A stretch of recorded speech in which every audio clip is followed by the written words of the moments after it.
মোৰ দেউতা কলেজত শিক্ষকতা কৰিছিলে।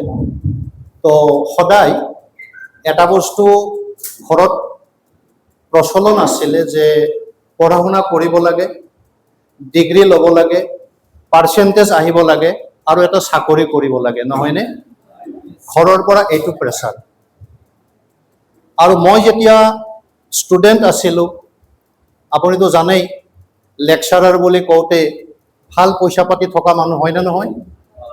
কিন্তু লেকচাৰাৰৰ ঘৰত যেতিয়া জন্মিছোঁ, ঘৰৰ ভিতৰৰ কথাটো যেনেকৈ গিৰীন নাথৰ ঘৈণীয়েকৰ কথা, ঘৈণীয়েকে ক'লে গিৰীন নাথৰ স্বভাৱ চৰিত্ৰ, নহয়নে বাৰু?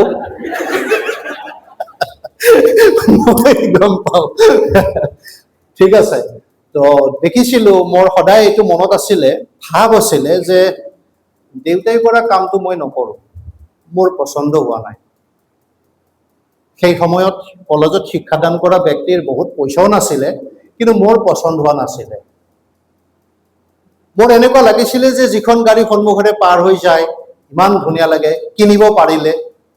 মনবিলাক এনেকুৱা, বেংক বেলেঞ্চ, ইয়াত ঘূৰা তাত ঘূৰা, ঘূৰা ফুৰা কৰা, মন বেলেগ আছিলে। কিন্তু যেতিয়া মই চাকৰিৰ লগত জড়িত হ'লোঁ, চাকৰি কৰিলোঁ, খুব বেছি কৰা নাই, কেইমাহমান চাকৰি কৰিলোঁ, তেতিয়া গম পালোঁ মালিকৰ তলত গোলামী কৰা তাতকৈ আৰু গঢ়িত কথা নাই, হয়নে নাই কওক?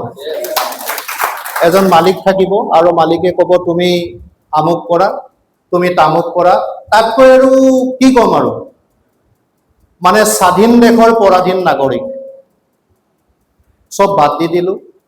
আৰু বাদ দিয়াৰ পিছত কি কৰিম কি নকৰিম এনেকৈ চিন্তা কৰি থাকোঁতে ৰাজস্থানৰ এজন ব্যক্তি তেজপুৰত তেতিয়া তেখেতে চাকৰি কৰে আৰু তেখেতৰ মাধ্যমত ফাৰ্ষ্ট টাইমৰ কাৰণে এটা শব্দ শুনিলোঁ, নেটৱৰ্কিং,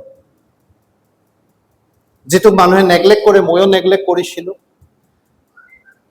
তেখেতে তেতিয়া মোক বুজালে নেটৱৰ্কিং মানে মানুহ জইন কৰা ছিষ্টেম নহয়। এন মানে হৈছে নিউ, ই মানে আৰ্নিং আৰু টি মানে টেকনলজি, উপাৰ্জনৰ নতুন পদ্ধতি।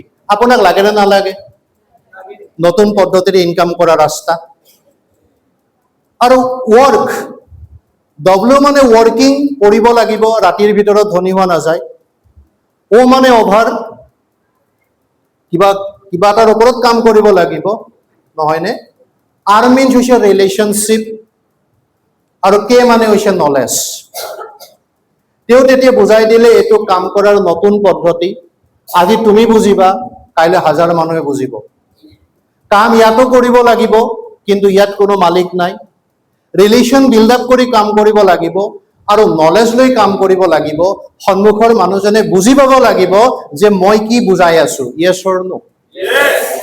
মোৰ ভাল লাগিলে আৰু মই কাম আৰম্ভ কৰিলোঁ। আজি 24 বছৰ